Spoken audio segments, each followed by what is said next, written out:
I'm Maria. I'm a real estate agent and mother of 2 kids with food allergies. Taya, she's very outgoing. She loves being on stage. My name's Taya and I'm 9 years old and I'm allergic to tree nuts. Frankie, he is really shy. He's coming out of his shell a little bit. My name is Frankie. I'm 7 years old and I have allergies to peanuts, tree nuts, eggs, dairy, and sesame seeds. The things I like to do for fun is to play on the Xbox, play baseball, and play with my dog named Sally. I like to play catcher and pitcher in baseball. He thinks he wants to join the professional baseball when he's an adult, he told me. So he's all about baseball. So having kids with food allergies can really stir up a lot of anxiety, and you can never put your guard down. Your guard has to be up 100% of the time. When he was 14 months old, he was eating pancakes one morning and his nose started running, and I noticed he started getting hives around his face, and I gave him a bath because I didn't know what was happening, and it finally realized I thought it had to do with the pancakes he was eating.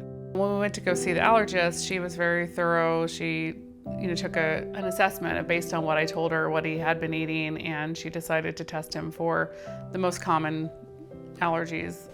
Turned out that he was allergic to peanuts and tree nuts, eggs, dairy, and sesame. So at that point, it was pretty scary. I left the allergist office not knowing what I could feed him anymore. And it was just, okay, avoid those foods. But I had no way of knowing what to look for, how to even read ingredient labels. I didn't understand cross-contamination was a possibility.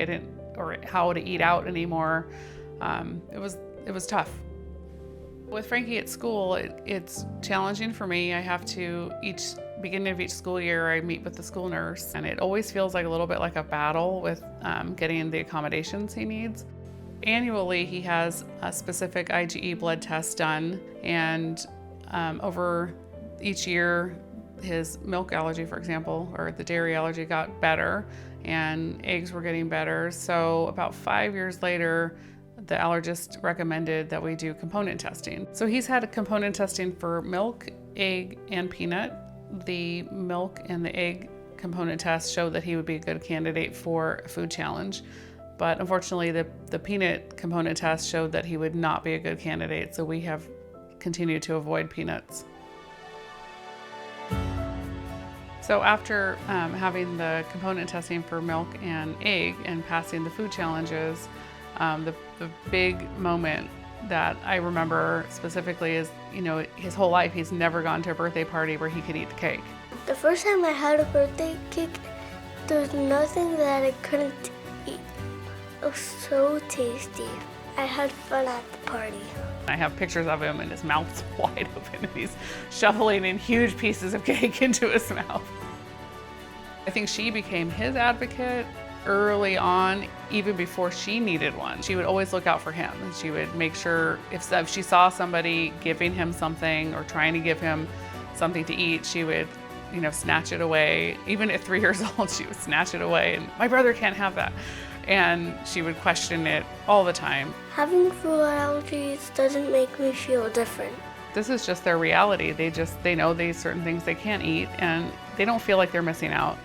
I want people to know that the allergies are real. I think there's a huge misconception that it's something people just think they have, but they don't really have. They don't understand that it literally is life or death, and to take it seriously. If somebody says they're allergic to something, believe them.